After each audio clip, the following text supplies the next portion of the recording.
de encontrar aquí una serie de puestos, de plazas comerciales en las que fueron derribados edificios coloniales para abrir espacios a las clientelas. Otra vez la misma constante de estos gobiernos que tienen cosas buenas y luego tienen unas cosas cuyas prioridades de repente no necesariamente están ahí, ¿no? Hola, ¿qué tal? Buenas tardes. Son necesidades, se entiende que son necesidades, pero ¿por qué tirarlo? Como decía Artemio de Valle Arizpe, ¿por qué tirar lo único para hacer lo que uno puede encontrar en cualquier parte, ¿no? Entonces, arrasan edificios del siglo XVIII, arrasan edificios del siglo XVII, no les importa, cumplen con una respuesta política a sus clientelas, pero el daño al patrimonio pues es terrible. Pero bueno, después de este coraje que acabo de hacer, nos encontramos en el camino con un templo de los más misteriosos y desconocidos que hay en la Ciudad de México, el Templo de San José de Gracia. Y es misterioso y desconocido porque, como no pertenece al culto católico, sino al culto anglicano, permanece cerrado la mayor parte de la semana. Lo abren solamente unas horas, un día a la semana. La mayor parte de la gente que pasa por aquí siempre se pregunta cómo será, qué habrá adentro. ¿Qué crees? Pues conseguimos autorización. Nos vamos a ir hasta adentro y hasta arriba. Así es, vamos a poder subir al campanario, vamos a poder ver desde la torre campanario, que nada más tiene una, que es, ¿cómo se ve la ciudad desde aquí y qué hay allá arriba? Esto me llena de entusiasmo y de interés, porque son perspectivas inéditas de la ciudad y vamos a poder compartirlas con ustedes, que eso es impresionante. Sí, que hablas del misterio de esta religión, y es que en efecto para nosotros de este lado del mundo es una religión muy poco conocida y por supuesto muy poco practicada, quizá por algunas colonias de ingleses, porque incluso en Europa tampoco es demasiado practicada. Es una iglesia que nace específicamente en Inglaterra y nace, ¿por qué crees? Nace, vamos a decirlo de la manera bonita, nace por amor. Y es que el rey entonces de Inglaterra, Enrique VIII, que bueno, muy enamorado. Estaba muy enamorado. Él había sido casado. Tuvo 8 esposas, ¿no? ¿Cuántas esposas tuvo? Tuvo 6. 6 esposas. Tuvo 6 esposas. No, pues sí. Pero déjame te cuento un poco. Él era el segundo heredero al trono. Su hermano mayor Arturo era el originario al trono, pero al morir él, hereda no solamente el trono, pero además hereda a su esposa. Así como usted lo oye. Catalina era hija de los reyes católicos, por eso comentábamos un poco de ellos. Ella, al ser hija como tú bien sabes, en ese entonces los matrimonios eran por conveniencia y por supuesto se llevaban a cabo entre las grandes élites de las monarquías europeas. Cuando muere Arturo, pues de alguna manera es obligado Enrique a casarse con Catalina, que era casi 8 años más grande que él, lo cual, bueno, había una diferencia realmente considerable, tomando en cuenta que él tenía 16 y ella 24, y los casan, pero por supuesto, este matrimonio, que era matrimonio por conveniencia. Hola chicos, ¿cómo están? ¿Qué hacen? ¿Qué comen? ¿De la escuela? ¿Una buena cocada? ¿No? Pues bueno, Héctor, te sigo contando. Por supuesto, no tardó demasiado en tener amores con diferentes personajes. De hecho, se dice que específicamente muchas de las damas de compañía de Catalina eran amantes de Enrique, hasta que llega una que primero, bueno, se convierte en una bastante consentida, que no es Ana Bolena precisamente, sino su hermana, que en un principio tuvo amores con Enrique VIII, y después él se enamora perdidamente de Ana Bolena y decide casarse con ella. Lo decide, por supuesto, porque estamos hablando de una mujer bastante ambiciosa y quiere, por supuesto, ser reina de Inglaterra. Catalina ya para entonces vivía prácticamente recluida, ya tenía algunos hijos con Enrique, específicamente María era su primera hija. Hay que recordar que en ese entonces los hijos varones eran los más importantes. Sin embargo, precisamente cuando en esta época de los Tudor se permite ya que haya mujeres que también sean las reinas específicamente, y no necesariamente sea un rey el que lleve el país. Pero la situación es que Ana Bolena logra que Enrique no solamente se divorcie de Catalina, pero se case con ella, y esto lo hace mediante un infinito ardid que hace que Enrique decida separar la Iglesia Católica de la Iglesia, que en ese entonces todavía no tenía un nombre, de la Iglesia de Inglaterra, para poderse casar.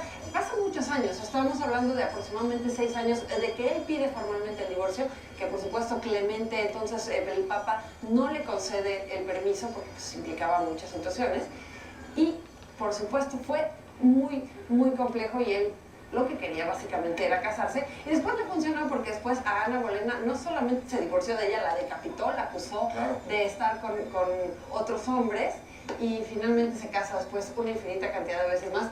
Inclusive, y caso curioso, se casa con 2 Catalinas más después de la primera Catalina con la que se casó. Esto de la monarquía es tremenda. Pero mira, estamos hablando de esto porque esto es desde 1932-33 una catedral anglicana que se llama San José de Gracia. ¿Cómo llegó a convertirse en una catedral anglicana? Se lo vamos a contar ahorita porque es una historia también fascinante, es de una manera muy breve. Pero yo quisiera que diéramos unos pasos para alzar la vista y poder ver la bellísima portada que decora este lugar.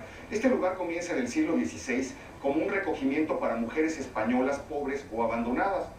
Pueden venir aquí, las van a atender y está dedicado a Santa Mónica de Gracia.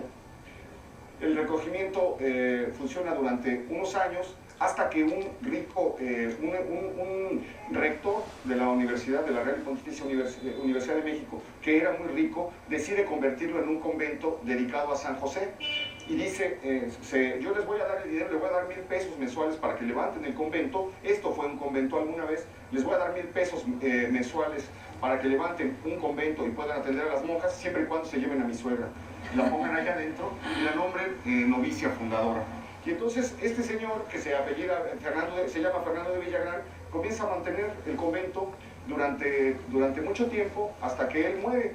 Y su hijo se niega a continuar pagando, y entonces llega un segundo personaje que es un rico platero, se ha hecho rico con los negocios de platerías en la calle de Madero, y dice, bueno, pues yo voy a seguir manteniendo el convento. Para entonces el convento ya era una ruina, el convento original estaba absolutamente cayéndose, lo tuvieron que remozar, hicieron esta era la capilla anexa al convento y como tal tiene las dos fachadas gemelas que son bellísimas porque ve el trabajo, cómo se van acomodando los sillares de una manera a veces horizontal y a veces no, con todo ese trabajo que tiene arriba de los arcos de medio punto. Luego ese frontón roto que es bellísimo, ¿no? Este triangulito que parece como roto para que aparezca ahí la ventana y luego la cruz arriba.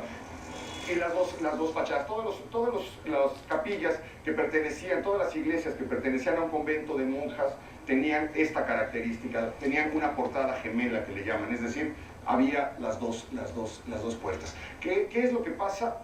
Bueno, la historia es sensacional, porque incluso cuando están las mujeres españolas del recogimiento, las abandonadas, las pobres, etcétera, y son mantenidas aquí, y cuando se hace convento de monjas, las recogidas no se quieren salir, y entonces las monjas se enfrentan a golpes con ellas. Hay una historia terrible, dicen que corralaron las paredes y las sacaron a rastras para apoderarse las monjas concepcionistas de este convento. Bueno, pues... Oye, ¿te fijas que es curioso que al final todas las historias desembocan en cuestiones de amor, sexo, celos, poder y dinero? Así es. Shakespeare no estaba muy equivocado. No, Eugenio Suárez decía amor y dinero, los temas eternos del hombre, con una variante o con otra. Mira, alrededor de esas dos desgracias gira la historia de la humanidad. El arquitecto de esta iglesia se llama Diego de los Santos y Ávila.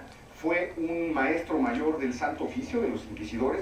Dicen que él participó en la edificación de la fachada de la Casa Chata del Santo Oficio, y él hace la remodelación y es el autor de esta fachada imponente. Lo que pasa es que cuando llega, vamos a entrar ya a la Catedral Anglicana, porque cuando llega la Reforma, la iglesia queda vacía, queda cerrada, la hacen como todo, la hacen cuartel, se fracciona, tiran todo el convento, no queda nada del convento, se perdió totalmente, se perdió absolutamente, solamente va a quedar ese templo. Esta historia es y curiosa, como ¿no? queda cerrado, se roban los retablos. Vamos a ver todavía ahorita la desnudez. ¿Ibas a decir algo? Nada más eso, que es curioso cómo esta iglesia tarda mucho en llegar propiamente ya a manos de la iglesia como tal.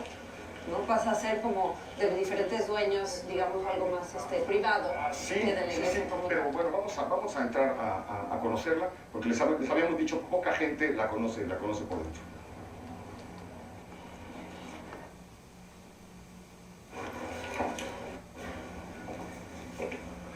Bueno, pues estamos entrando a este lugar. Es de verdad una oportunidad única que quisiera agradecer a la Catedral Anglicana que nos hayan dado esta facilidad. Pero aquí podemos ver ya los muros desnudos, quedaron completamente desnudos. Se dice que estaba llena de arte esta iglesia, y sobre todo que había 4 retablos dorados muy importantes, que eran los que escoltaban al altar mayor. Serían 5 con el altar mayor, que eran deslumbrantes pues por la belleza, por el trabajo, por el derroche de dorados, de pinturas, de figuras, etc. Y bueno, pues todo este lugar es otra de las víctimas de la Reforma. Debe haber sido porque esta es una congregación que suele ser una congregación con dinero y con muchas facilidades económicas generalmente. Sí, bueno, pero viene un saqueo espantoso, claro. Se queda convertido en cuartel. ¿Sabes que esto fue las caballerizas del Ministerio de la Guerra? Lo que utilizaron esto. Entonces, imagínate, usted da la idea del sentido absurdo y brutal y bárbaro que se tiene del pasado, que se tiene del patrimonio, y que es algo que persiste hasta la fecha, porque en tiempos de Juárez estaba en guerra, entonces entiendes un poco su odio. Pero ha pasado tanto tiempo y tenemos otra capacidad, ya tenemos los seres humanos de conciencia y de entender. Pero mira el patrimonio, cuando hemos caminado por el centro, pues lo encontramos completamente. Claro, tienes razón, corrijo, deberíamos tener otra capacidad. Yo creo. Pero bueno, en 1869 se le ofrece, esto ya está vacío, está abandonado, está cerrado.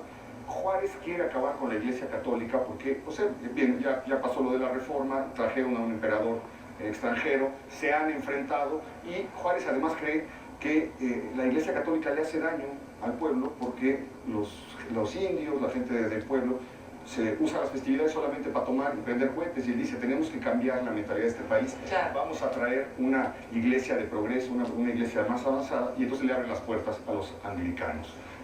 Vamos a presentarles a la reverenda Sally Sue Hernández, a quien agradezco que nos haya Sally, recibido. ¿cómo estás? ¿Qué tal? Muchas gracias por la recibirnos. Para que nos platiques un poco, Sally, perdón que la tutee. Está bien. ¿Cómo se da el paso de la iglesia de San José de Gracia como templo católico a San José de Gracia como templo anglicano, y el siguiente paso, que es en los 30, convertirse en catedral? Así es. Bueno, quisiera quizá dar un recorrido un poquito histórico sobre el edificio, que seguramente ustedes ya han a lo mejor compartido un poco, pero data un poco del año 1610, con el convento que es dedicado a Santa María de Gracia. Viene el doctor Villegas, es el nombre de aquel benefactor que decide fundar una... Es el rector de la universidad. Correcto, así es. Así es, él decide fundar el patronato para hacer la construcción del templo, el cual se inicia justamente pidiendo como condición que su suegra y sus 2 hijas fueran fundadoras del convento, ¿verdad? Después de que muere el doctor, entonces el hijo queda como benefactor, sin embargo, deja de dar el donativo de 2,000 pesos anuales al convento, y este empieza a deteriorarse. Entra entonces en acción otro benefactor que es español, Pastrana, justamente, acaudalado español, por supuesto, y decide reconstruir el templo y el convento, pero con la condición de dedicarlo a San José de Gracia. Bueno, ahora San José de Gracia, ¿verdad? Viene toda esta construcción y demás, y se da la consagración del templo como tal. La tenemos entre el 4 y el 20 de noviembre de 1661. Es dada por don Mateo de Saga y Bugreiro, el arzobispo de México en aquel entonces. Debido entonces al abandono después del convento por esta ley de exclaustración en febrero de 1863, bueno, gran parte del claustro se destina como casa habitación, ¿verdad? Y también como caballerizas. El Ministerio de Guerra, sí. Correcto. Y después, bueno, el templo como tal se decide destinarlo como cuartel. Entonces queda vacío totalmente este espacio, hasta entonces en 1871 que viene este presbítero Riley, que era misionero de la iglesia episcopal, Henry Riley, ¿ya? Misionero de la iglesia episcopal de Estados Unidos.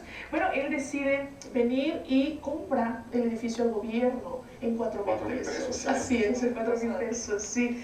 Viene entonces este equipamiento, digamos, de mobiliario litúrgico, y entonces empieza a ser usado el templo como la Iglesia de Jesús, ¿verdad?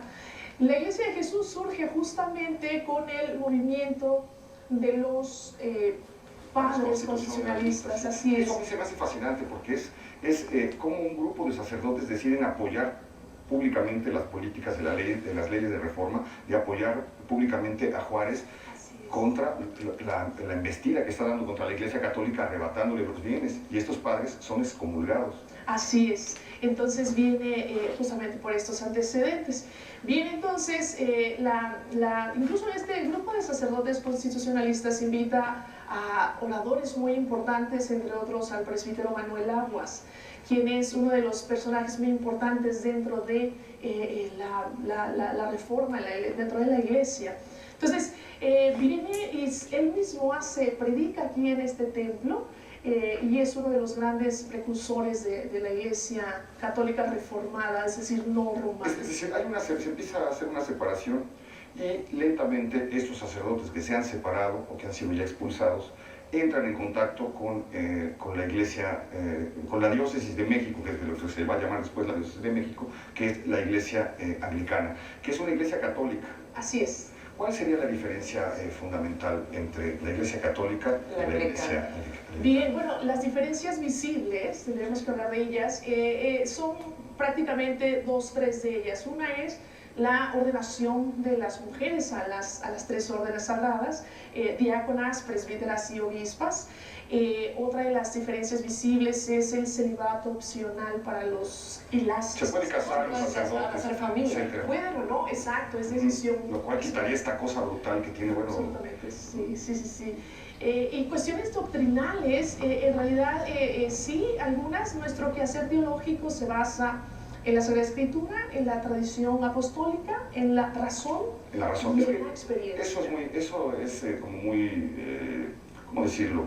Eso provoca una sensación de empatía con la Iglesia anglicana, porque dice, no son las escrituras a ciegas lo que tenemos que acatar, sino tienes la luz de la razón y también la puedes utilizar. Y en ese sentido, ustedes no son tan estrictos en el uso del condón, por ejemplo, o en cierto tipo de vestimentas. Así es, no, en realidad es parte de la prevención, del cuidado. Nosotros, nuestra pastoral es atender pastoralmente a cualquiera que se encuentre en necesidad de una búsqueda, una palabra de consuelo, de la reconciliación, de la absolución. ¿Y qué enfrentamientos? Quería decir algo antes de volver a la época moderna, porque es un punto fundamental y es como ya había una serie de personajes anglicanos que estaban aislados en México, no tenían un lugar de culto, y también por esa vertiente se va pensando en la necesidad de que, habiendo libertad de cultos, todas las religiones tengan un espacio, y es por esto que se abre este espacio. Este espacio para adoración, así es. ¿Y cómo se ha recibido hoy? Porque realmente vivimos en un país con cuestiones de género, por ejemplo, muy complejas. Debe ser difícil ser mujer y vestida con tu indumentaria y de repente, bueno, toparte con gente que seguramente le parecerá que no funciona así. Extraño, ya, sí. Sí, de hecho, hace un momento alguien me decía, ¿es usted la secretaria del lugar? Le digo, no, soy la deán de la catedral, pero sí, entonces, bienvenida a preguntar lo que guste para no tener dudas al respecto, ¿no? Ha sido una experiencia de gran bendición para mí. En la Iglesia Anglicana se ordenan mujeres aquí en México desde 1977. Hemos tenido actualmente en toda la provincia anglicana 14 mujeres sacerdotes y tenemos 2 diáconas. Esa es ahorita la cantidad de ministerio femenino que tenemos en toda la provincia. Y bueno, yo soy ahora nombrada la segunda deán a nivel Latinoamérica de la Iglesia Anglicana, ¿no? Bueno, pues felicidades. ¿Y tú tienes familia? Bueno, no, yo he decidido de momento optar por el celibato. Tengo mi familia, por supuesto, mi madre, mis hermanos, pero ha sido una vida bastante plena hasta este momento y doy gracias a Dios por eso. No, y pero puedes cambiar de opinión. Está obligada, Sí, puedes cambiar de opinión. Absolutamente. Eventualmente puedes decidir casarte. Absolutamente, sí, así es. Queremos ver si hay oportunidad de que pudiéramos subir al campanario, pudiéramos subir a la torre y poder ver alguna perspectiva de la Ciudad de México desde allá arriba. Desde arriba, seguro. Puede ser posible, vamos y veamos.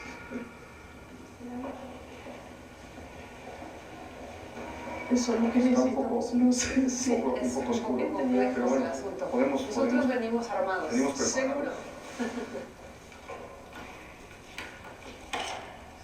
Thank you. No, no, tú primero, Héctor. Si sale el vampiro que te muerda a ti.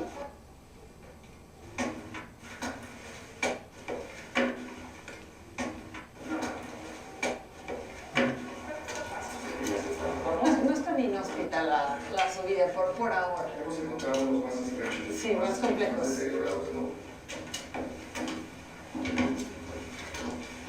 Pero sí, prácticamente se acabó de los hemos eliminado.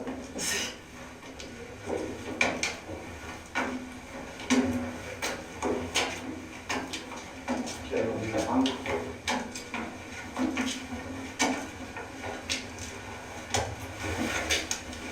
Una ventana que esté clausurada, que da al exterior, queda el herraje ahí todavía.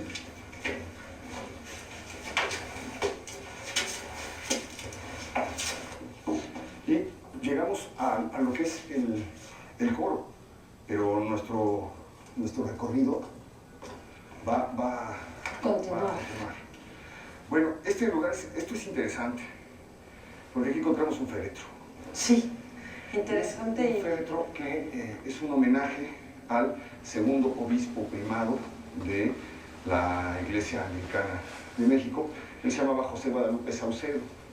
Y aquí se estableció como una especie de renovación de la tradición, de la vieja tradición, el sistema de poner una serie de nichos de fieles ya de la Iglesia Anglicana. Como verán, sigue siendo un culto minoritario, sigue siendo un culto...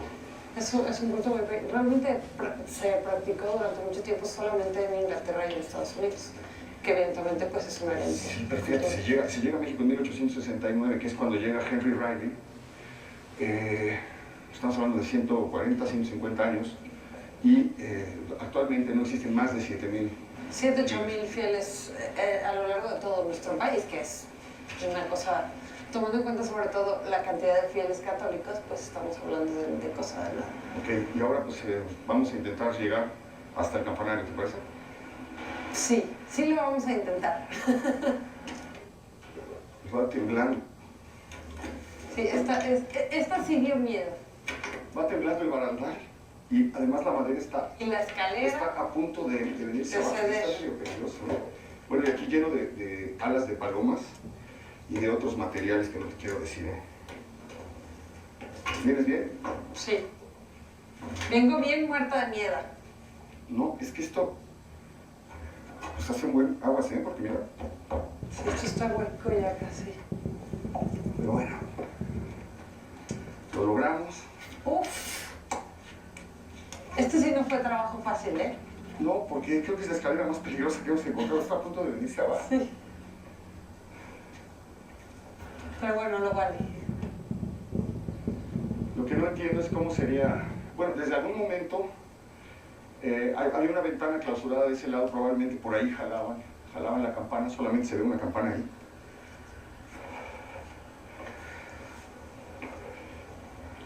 Se ve una campana que desde algún lugar deben accionar, Sí, claro, desde abajo.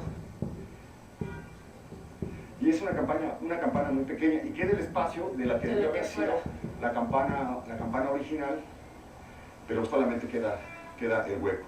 Y bueno, pues ya estamos circundados de De edificios. edificios, ya no hay manera como de ver Mira, realmente nada más. Se ha devorado por completo el paisaje. Por allá asoma una cúpula que debe ser Santa Inés, ¿puede Ya ser? muy tapada. Pues sí. Catedral.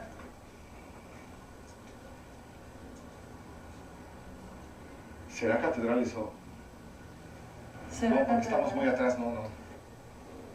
Cuidado, cuidado, cuidado. Mira, Tiene trampas. caras mortales, ¿no? Y allá se ve, ¿qué será eso? Eso es la calle de Regina. Bueno, esto es muy interesante, porque esto que les vamos a mostrar ahora, esto que ustedes van a ver desde este espacio, era el claustro del convento. Sobre ese lugar se levanta ahora una escuela Pues yo primaria. creo que sobre ese Pero- lugar no, ya lo tiraron por completo, ¿no? Sí, sí. Aquí estaban los arcos, ahí estaba la fuente, etcétera, y esta era la parte posterior del convento. Esta es la parte que les decíamos que fue caballeriza, que fue cuartel, que luego se fraccionó para distintas, para habitaciones diversas. Y eso que se ve ahí atrás es la calle de Regina, es la calle que vamos a visitar la próxima semana si acabamos nuestro recorrido en esta ocasión. Así que, ¿por qué no nos vamos? Casi empieza a verse poco probable, ¿eh? No. Cuidado. Bueno, mira, es la segunda vez. Y aquí hay otra. Vamos hasta allá. Esta ya es conocida. Complejo este lugar, ¿eh? Sí, bueno, la bajada, es que la escalera estaba deterioradísima y se ve que hace años que no subía nadie, pero bueno, emprendemos el regreso. Pero el riesgo que corrimos por buscarla, ¿qué tal? No, ten cuidado porque esas tablas están a punto de caerse.